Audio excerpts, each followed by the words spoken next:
If you've ever booked a rideshare or rented a holiday home online, you're part of the sharing economy. And while brands like Uber and Airbnb have made it mainstream, the offerings of the industry go way beyond accommodation and transport. Valuations of the sharing economy is up to $1.5 trillion globally. All these assets in our built environment, they're all things that can be shared. Robert Chan is the managing director of Turo, a peer-to-peer car-sharing platform. His goal is to put our underutilised assets, like cars, to better use.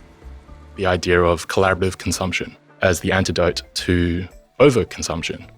The average power drill is only on for 13 minutes of its life. You don't want the power drill, you want the hole in the wall.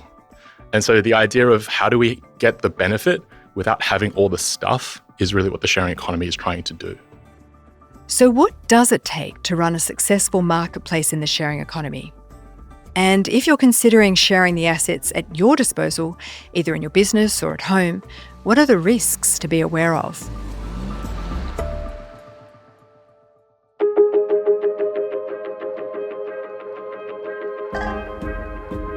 This is The Business Of, a podcast from UNSW Business School.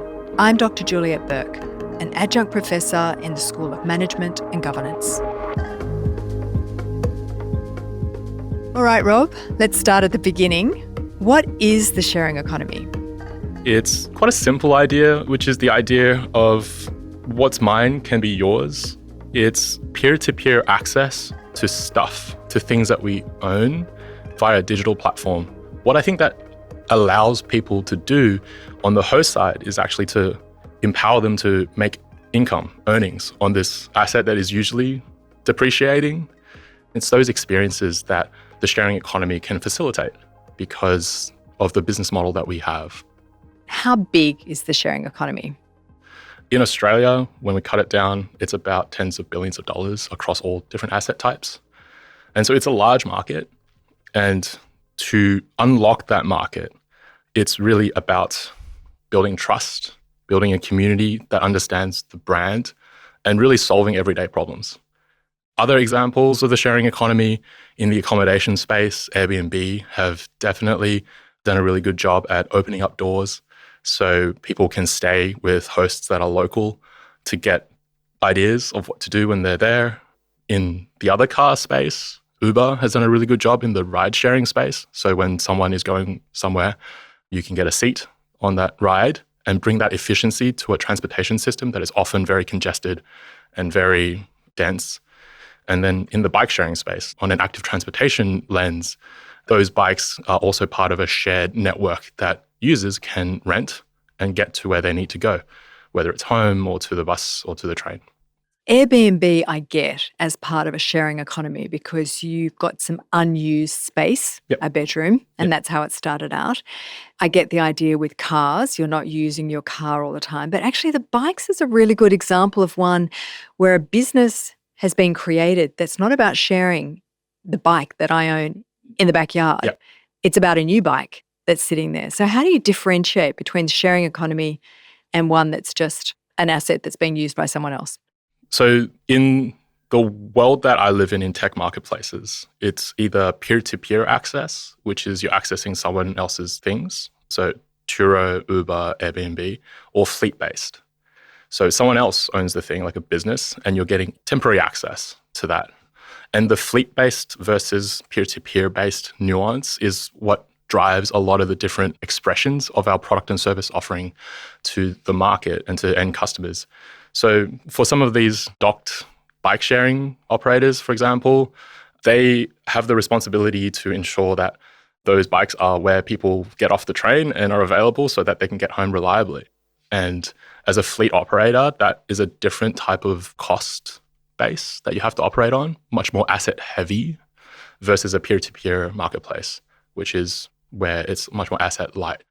So let's talk about Turo. What does Turo do? So at Turo, we put the world's 1.5 billion cars to better use because they sit dormant 95% of the time. And our job is to put undershared assets to better use. We're a mobile app that you can download. In fact, 320,000 Australians have downloaded us in the last 3 years to try and find cars that they can rent from hosts. And those hosts are local Australian entrepreneurs.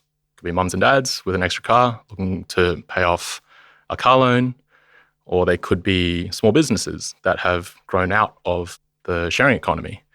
That's what we enable guests and hosts to do, to generate income as well as find a more convenient, flexible, often more affordable solution. We facilitate the payments in the app. We facilitate the communications in the app. We help people find it. And that's what we do in our model to essentially just reduce frictions and help make those matches occur. And so was there a gap? You can take an Uber, you can lease a car. What was Turo doing that was so unique? So on average, a Uber trip is roughly 15 minutes. On average, a Turo trip is 4 days. And so you're not being driven, you're driving the car. And you're driving it often to a location where you need access to the car all the time. It gives you a different type of transportation solution. And there are different car sharing providers for sure. And I think all of that magic of that connected multimodal experience, that's really the goal of what the transportation system needs. It's, yes, more public transit, more active transport, more car sharing solutions, more electric car sharing solutions would be fantastic too, as ways for us to get access to the movement, not necessarily ownership of an asset. Well, I get that. And I get that not everyone wants to own a car or can own a car. But there are already options out there. If you talk about sort of long-term leasing, you could go to Budget Rent a Car or you could go to GoGet. So why go to Turo? That's okay. Here's the magic, Juliet. Our business model allows you to get access to all different makes and models. If you're a fleet-based operator, you're generally going to have a very defined fleet. But because of our peer-to-peer nature, on Turo, globally, you can get access to 1,500 different make and models. So anywhere from a Suzuki Jimny to a Polestar, we find SUVs are a very common family vacation vehicle. You can test drive a Rivian when you're in America. It's not a car that we have here in Australia. And it's that peer-to-peer nature that gives you the access to that long tail of vehicles. And in the car industry, there's a lot of change that's happening right now. There are so many manufacturers bringing their cars into market. So if you are looking to test drive those cars, you can find all of that range on Turo. And that may not be the same experience with other providers. What about the value proposition for someone giving you their car? Why would you do that as a host? Not just in terms of making money, but in terms of the risk involved with handing over your car to someone else. Let's talk about the money, and then we'll talk about how we protect the downside risk. On average, we generate about $1,000 of earnings to a car in Australia. And so that can cover car loan, bit of insurance, bit of registration. On average, it's about $450 a week that people pay for the ownership of a car. And we can help offset that. And in today's world, that's important. In a cost of living conversation, we can provide relief in that. But it's beyond that. It's about opening up entrepreneurship opportunities. And it's risky, the sharing economy. How do you trust strangers with your car? You know, at the end of the day, it's about risk and reward. And we provide hosts with different protection plans. They can take more money off the transaction, but that means in the incident where someone damages their car, there's a higher deductible. We give options for hosts where it's lower on the take, but there is no deductible at all. And we provide a lot of benefits when they don't have that car as well. And so that risk-reward trade-off is something that we empower those hosts to make because they are entrepreneurs. They are making the right business decision, economic, rational decision for their business. As a marketplace manager in the sharing economy, our job is to build trust. Just as people now jump into an Uber and trust that they will get to where they need to go, or into Airbnbs and trust that they will have a good stay, our job is to make sure that the people that are entering our community are trustworthy people that aren't going to leave your car stranded somewhere, that are trustworthy drivers. And it's not an easy job. Yeah, how do you do that? We have very sophisticated data science models that help us predict risk. And we have really good staff, teams on the ground that help us track when things go wrong. Is this profiling young males under 28 who are risky drivers? We don't profile the person. We profile the trip through Turo Risk Score, which is our proprietary, over the last 13 years, learned data model that helps us figure out where the risk is in that community. And so it's not on a person basis, it's actually on a trip activity basis. That, I think, is a crucial difference to how the car rental industry has approached this.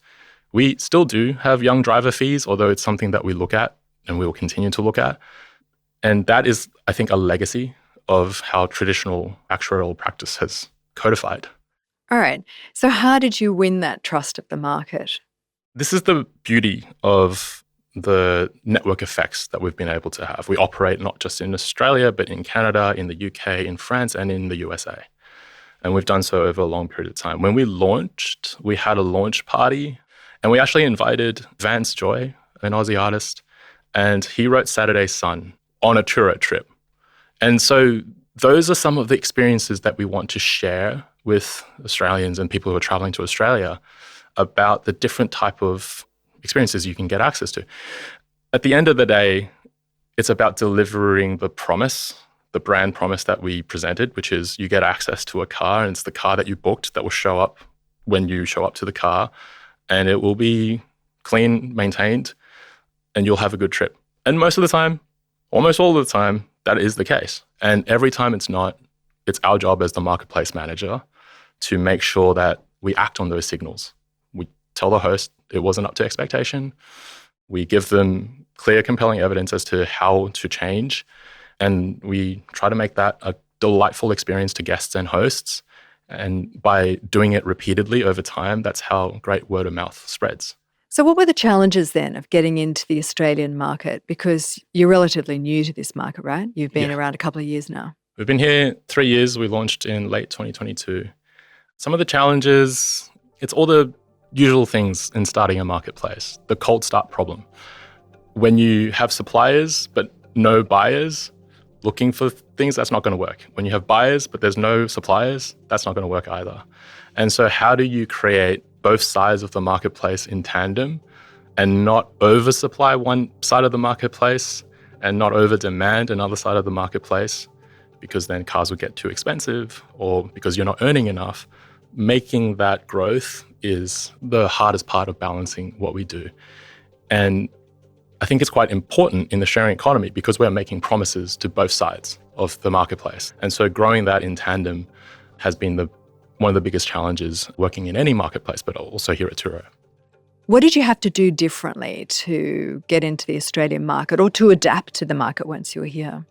It's very basic things. You might think our metric system and the imperial system is quite different, miles and kilometers, trunk and boot. There are those basic things that we had to localize from a software perspective, but also just the catalog of cars that we have are also very different. The value of the cars are also very different. The seat you drive in and the side of the road you drive in is also very different to our other markets that we operate in. But just to be aware of those local nuances on how people are traveling in Australia, where they're going, what's available to them in terms of petrol stations or electric vehicle charging stations, those are some of the nuances that we've had to adapt to and just be mindful of as we show guests different itineraries. I think the key thing that we were able to do is just change how we talk about what we do. And if you're in parts of Australia, you would have seen some of our brand advertising activity. So we've been doing quite a lot of brand advertising. And I would say we've departed from where other parts of Turo in other countries have done their brand marketing. And it's because we are adapting our tone to Australians. Can you give us an example? That's curious. The geniuses in marketing will be able to speak so much more articulately about this, but we have different phonics, so different sounds. As you hear the brand advertising, our tagline is slightly different. How we approach colors is also very different. And so it's not just the ad message that we are trying to talk about, but it's also trying to show the selection, trying to show that diversity in the different colors of cars. That's how we've been able to express ourselves. In our ads, you can hear beep, beep, and it's different to a jingle of metal car sounds. And those are some of the subtle differences that we play with creatively to see what resonates most. And we do a lot of creative testing to verify that. And we are out there experimenting to see what works. We've departed from how our other markets have creatively executed the brand advertising that we're out there with, because we're trying to figure out what works best for the people around the world. What's your strategy as to how you're going to be different from other players, how you're going to be sustainable? How are you doing it?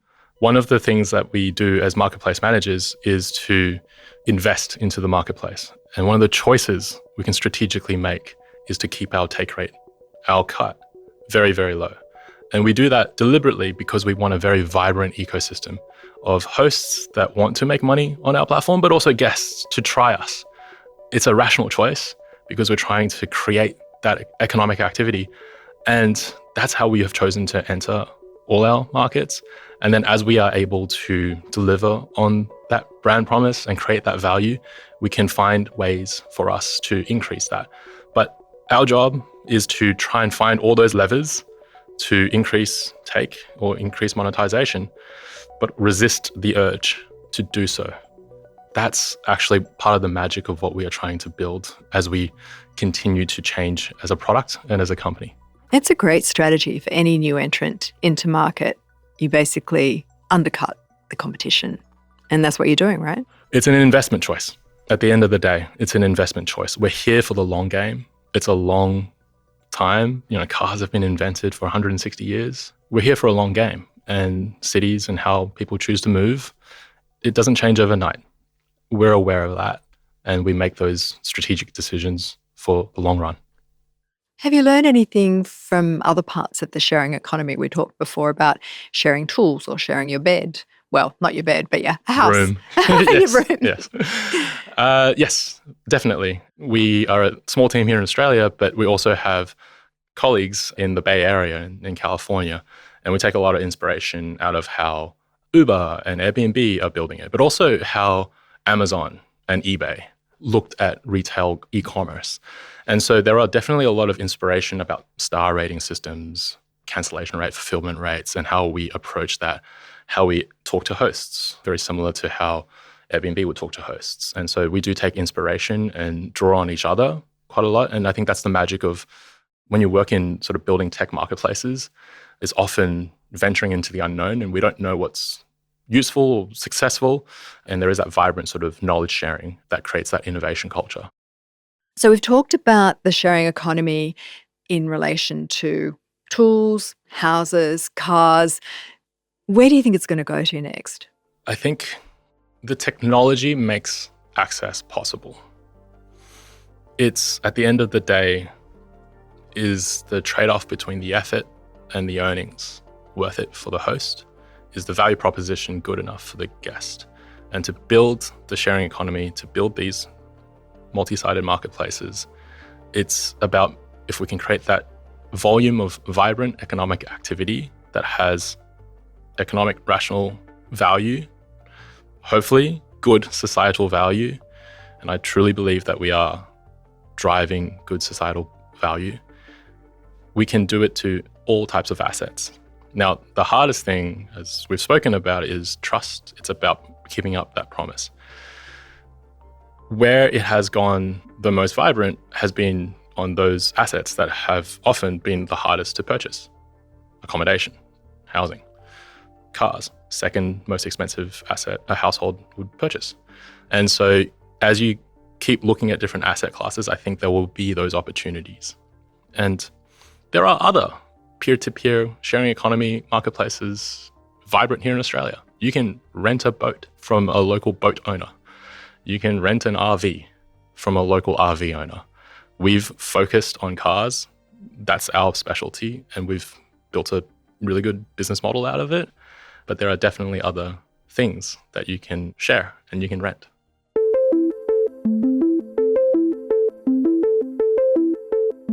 Technology has enabled the expansion of the sharing economy by essentially supercharging reach and efficiency. Apps, GPS, real-time availability, secure payments, these are what made platforms like Airbnb and Uber explode in popularity. That's Professor Barney Tan. He believes that while technology has allowed the sharing economy to grow, it's not the only ingredient for success. The big misconception early on was that you could build a sharing platform around anything. But that's not true. Not everything makes sense to share. A company could have the slickest app in the world, but if the value proposition is weak or the transaction is too inconvenient, users will eventually opt out. For a sharing economy business to succeed, it needs two things: a product or service that fits the sharing paradigm, and an ecosystem of complementary services that support the experience. So what makes a product a good fit? Well, it's usually something that's high value and underutilized, like a car, a spare room, a power tool, a wedding gown, right? These can be easily transferred or accessed, but it's usually quite expensive to own. But even if the product fits, it won't work if the infrastructure isn't there. Think, for instance, services like insurance, cleaning, maintenance, delivery, and dispute resolution. Well, these are the complementary services that make the user experience complete and seamless. And they're often what separates successful platforms from the ones that flame out. And there are quite a few examples of failures and cautionary tales in this space. One of the most well-known is the story, of course, of Mobike and Ofo, both of which used to operate in Australia. These are Chinese bike-sharing giants, and on the surface, they were tech superstars. Backed by venture capital funding, they had all the technology. They had QR code unlocking, GPS tracking, mobile payments. Everything was just neatly encapsulated in their apps. But ultimately, they failed because they neglected the offline realities. So you would have reports of bikes, for instance, thrown into the river, bikes that are broken and not maintained, cluttering the streets in the city. You have theft, and you have, more importantly, a lack of local partnerships to manage the logistics and maintenance of these assets. Essentially, what happened with these platforms is that they expanded too fast without proper stewardship. So this is what some academics would call the problem of tech without stewardship. And when there's no clear operational model for managing the shared assets or ensuring a quality experience, these platforms quickly lose trust. And it's not just transport, right? We have seen platforms try to replicate the Ubers and Airbnbs of the world with things like sharing formal wear, camping equipment, or even umbrellas. But many of those sharing platforms didn't survive. Why? Because the product wasn't quite right for sharing, or the friction in the transaction, right? Things that you have to do, like maintaining the asset, like shipping the product, ensuring safety when a consumer is using the product. These friction actually outweigh the benefit of sharing. So the lesson is this, right? Success in the sharing economy comes from a smart match between the product, the platform, and the ecosystem. You need to ask yourself, is the item valuable but underutilized? Can users easily access and return the item? Are the risks manageable, and are there complementary services in place to support it? When all those boxes are ticked, the sharing economy thrives. But if you skip any of them, even the best technology can't save you.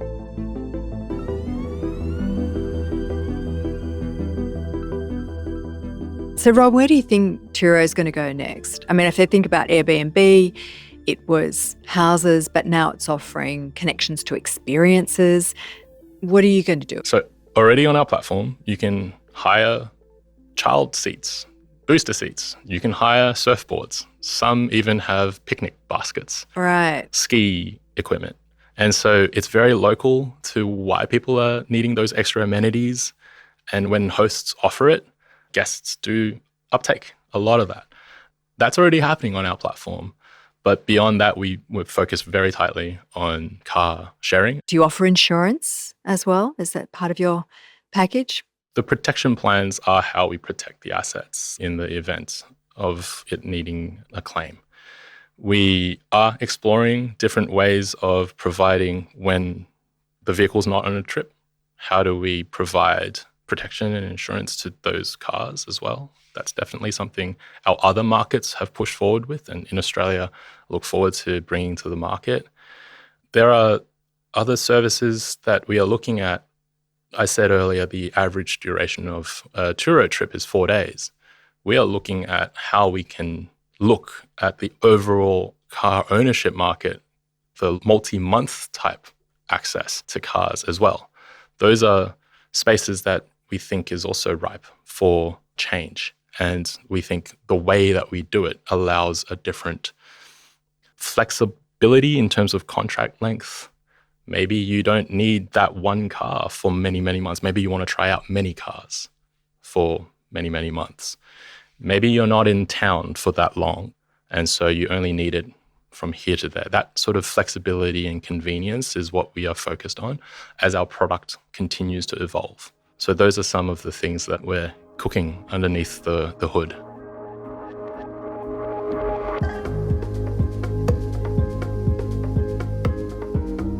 Thanks to Rob Chan for joining us on this episode. Hear more conversations about digital marketplaces, like Turo, in our interview with Robbie Sharon-Zipser. He's the founder of hipages, an app that connects tradespeople to homeowners. The beauty of what we do as a marketplace is the trade gets to pick and choose when and where the work comes to them and what type of work they want. So they're in control. We may show them work, but they don't necessarily have to accept that work.